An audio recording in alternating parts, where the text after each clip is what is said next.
shaking it when you type. Good morning, class. I'm gonna work out some optimization problems for you while Mr. Rose does work over here loudly. Okay, let's get my bootleg system set up. Okay, you can work, it's fine. You can do it.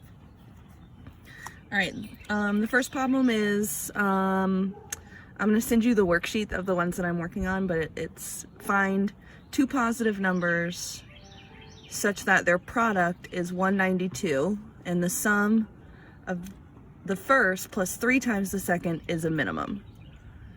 So what I always do is a constraint equation first. This is what is given. So it's putting constraints on the problem. I can't change it. So I'm using the given information, which says that two numbers get multiplied together, x times y, and it has to equal 192. The next equation, the one that I'm going to have to optimize,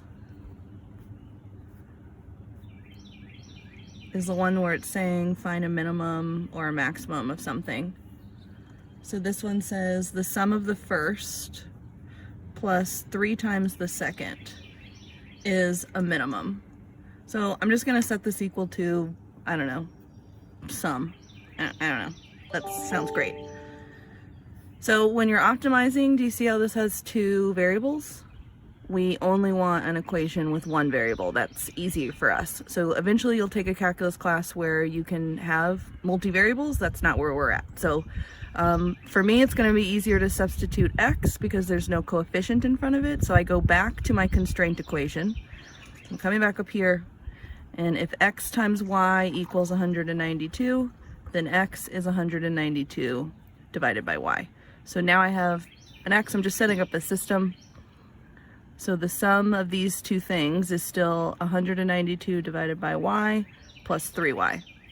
So since this is the stuff I want to optimize, I'm trying to find, what did it tell me to do? The sum is a minimum. So I'm going to have to differentiate this equation. So I see that I have a quotient, right? I'm able to rewrite this so I don't have to use the quotient rule, so that's what I'm going to do. And now I'm going to differentiate the sum equation with respect to y, because that's the variable that I used. So negative 192, y to the negative 2 power plus 3. So now, since I need to know where this is a minimum, I know after I've differentiated, I'm going to set it equal to 0. Settle equals 192 over y squared plus 3. How would I solve this? I would multiply everything by y squared, I think. Yeah, and then I'm gonna isolate. So take 192 to the other side, 3y squared, divide by 3. Hey Siri. Guys, what's 192 divided by 3?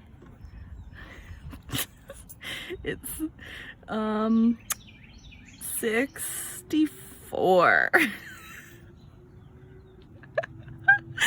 So y would be plus or minus 8. I've only had this much coffee. I haven't finished it yet, so and it says that the numbers have to be positive. So y equals 8.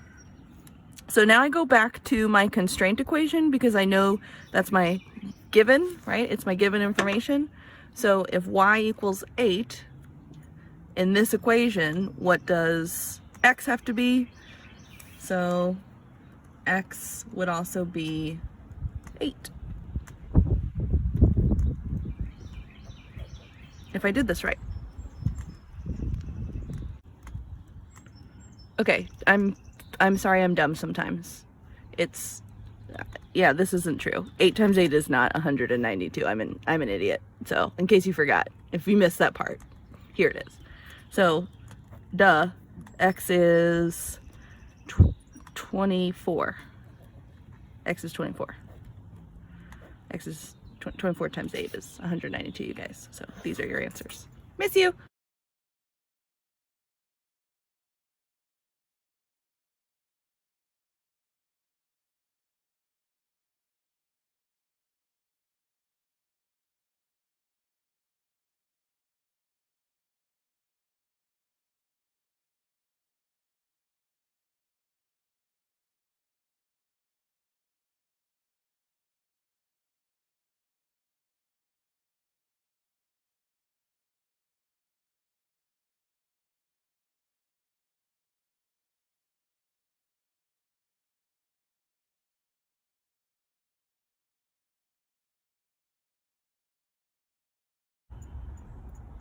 All right, let's do another one using geometry.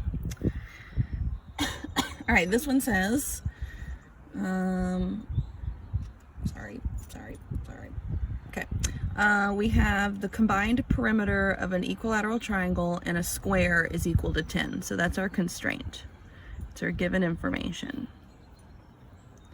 So 10 is equal to the perimeter of an equilateral square, so all three sides are the same, so it'd be 3 times, I'm going to say A.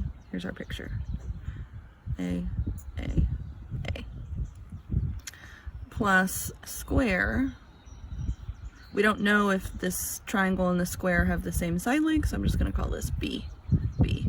So the perimeter would be 4B. And then it says, find the dimensions of the triangle and the square that produce a minimum total area. So combined, their area should be a minimum. So that's what we need to optimize. We want to make a minimum area. So the area of a triangle, the one that you guys know usually, is 1/2 base times height. So I'd have to know A, but then I'd have to create a different side length in here, which would involve trigonometry, which would involve using one of these angles. So we could do it that way. So let's do, I don't know, area 1.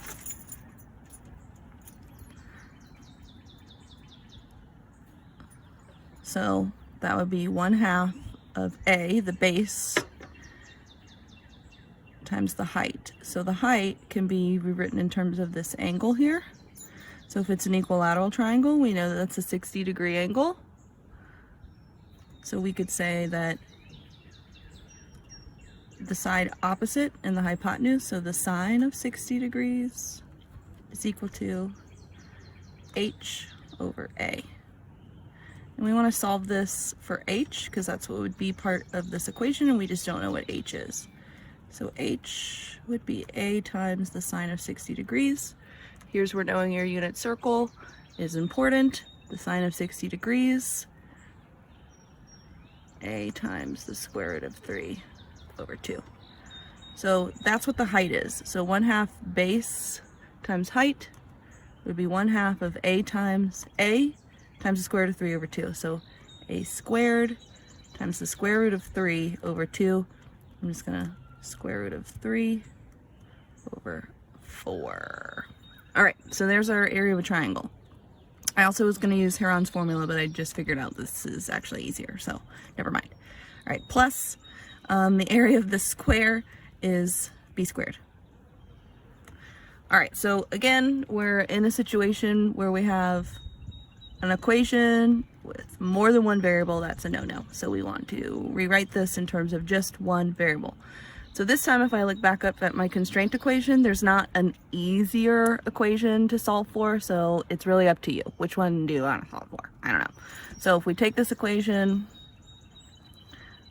and I'm going to solve for b, just because it doesn't have a coefficient down here. Why not? So 10 minus 3a equals 4b, or b equals 10/4 minus 3/4 of a. So I'm going to substitute that back in. So the total area, so this area was just of the triangle, this was the square. I should have written it up here, whatever. All right, area is square root of 3 over 4a squared plus b squared. So this whole thing needs to get squared whenever we substitute it back in here. So remember, we're not just squaring the first and the second term, we are distributing. It's this times itself. So 100 divided by 4 squared. Well, 10 divided by 4 squared. You know what I mean, shut up. Minus, so I'm multiplying these by each other, and then I'm doubling it. So 30/16 doubled is 60/16 a.